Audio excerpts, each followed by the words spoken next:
د موسی علیه السلام مبارک په زمانه کې یو سړی په ډیران باندې پروت و مړو. خبرې ته توجه کوئ. موسی علیه السلام ته الله وی پلان کې یو ډیران باندې یو سړی پروت دی، ورسې جنازې وکړه زما ولی دی. دی چې راغی ویې کتل هغه سړی په ډیران الټه پروت دی او وفات شوی دی. موسی علیه السلام چې وکتل چې په ډیران پروت دی، الله په ډیران پروت دی او ستا ولی دی.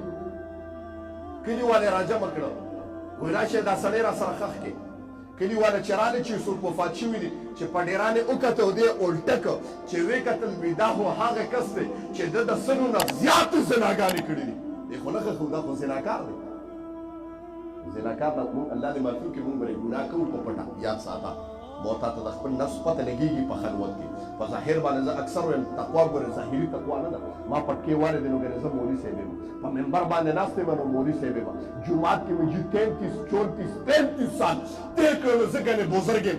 زما د خلوت نه ته خبرې چې په پټه زه څه کوم، په پټه زه کوم ګناهونه کوم. زما د خلوت نه خبرې چې زما په پټه باندې په ګناه باندې قدرت هم شته، مال هم شته. په دا قدرت باندې زه ځان د ګناه نه بچ کوم.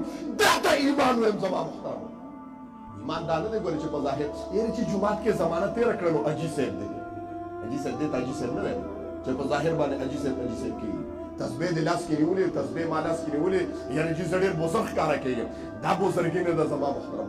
بزرګي په یک تنهایۍ کې په توره شپه کې د الله سره د یاد ته بزرګي ویم، دغه بزرګي ده. او د یخنۍ په دغه کې به ستا ایمان وینم چې د ګرمې بړستنې نه د خپلې ښځې وجود د ته راپاسې او غسل وکړې، الله ته ودرېږې په دا یخنۍ کې. الله څوک هم ما نه ویني، که ما ویني یو ذات دی چې هغه ستا د رب ذات دی. الله وایي یو منټ یو لمحه زه ستا د نیکونو په نیکو باندې بدلوم. الله دې موږ داسې جوړ کړي. وایي امین. دې ته ایمان وایي الله دا سړی خو زناکار دی. الله وایي دا زما ولی دی. ښه که توجه کوئ خبرې ته. خلکو ته انکار وکوي موسی هغه بني اسرائیلو وایي موسی په خپله دفن کوه چې تا ته ولي ښکاري. ته اوس د زناکارو دغه هم کې ته زناکار هم ښخې اوسه. ده خو د سلو نه زمونږ په مخ کې ښځې به چې کومه ښځه به د ده در ته ودرېده داسې زنانه موږ نه ده لیدلې چې ده سره یې مخ نه تور کړی او د ده نه بار روکړي. دا خو داسې زناکار سړی دی. موسی علیه السلام وایي ما ته د الله امر دی، الله ته پته لګېږي. د ښخ کړ هغه کسان چې هغه د موسی علیه السلام تابعدار وو، هغې ورسره شو، سړی یې ښخ کړ. کله چې موسی علیه السلام کوهي طور ته لاړه، د الله حضور کې ودرېده، الله سره یې خبرې شروع کړې. الله تا په ما باندې یو جنازه وکړه او تا ما ته د اسمان نه اواز وکړ چې موسی دا زما ولی دی. الله دا ستا څنګه ولی دی؟ الله دا ستا څنګه دوست دی؟ الله د ده تا سره څنګه رابطه وه چې دی په ډیران باندې مړ پروت دی؟ الله د ده کلي باندې دا اواز دی، په ده باندې دا تهمت دی چې خدایه ده د سلو نه زیاتې زناګانې کړي دي. الله یو ځاني سړي ته تا د ولي نوم ورکړی دی. الله یو ګناهګار شرابي سړي ته تا د خپل د دوستۍ نوم ورکړی دی. الله کلیوالو ته انکار وکړه ما ښخ کړی دی. الله څه مسله وه؟ زما رب اواز وکړه موسی ها دا دې زناکار د بلا زناګانې کړي دي، ما ته پته ده. لیکن یوه ورځ د ده کور کې په ګاونډ کې یوه زنانه وه چې هغه زنانه محتاجه زنانه وه، هغه لوږې راغستې وه، د ده دروازه یې وډبوله. کله چې د کور ته رادننه کړه هغې ورته اواز وکړه، غېږ کې ورسره یو ماشوم بچی دی.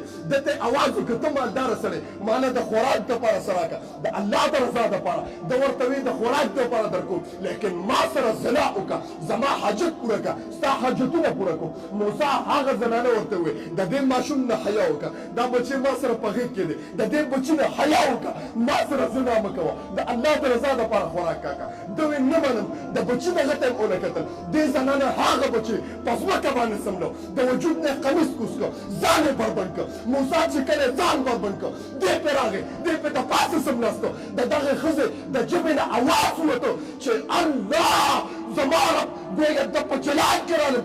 دا سړی د الله سره په جلال کې راغی، ځان یې د ګناه نه بچ کړ، راپاڅېده. زنانه ته وایي الله دې ونه وکړه. دا زنانه ورته وایي قسم دی دې ګېډې زه دومره وشرمولم چې زما بچي وړوکې کته بچي دا ته ګوري، ما ځان تا ته بربنډ کړی دی او د زنا دپاره تا ته ملاست دی.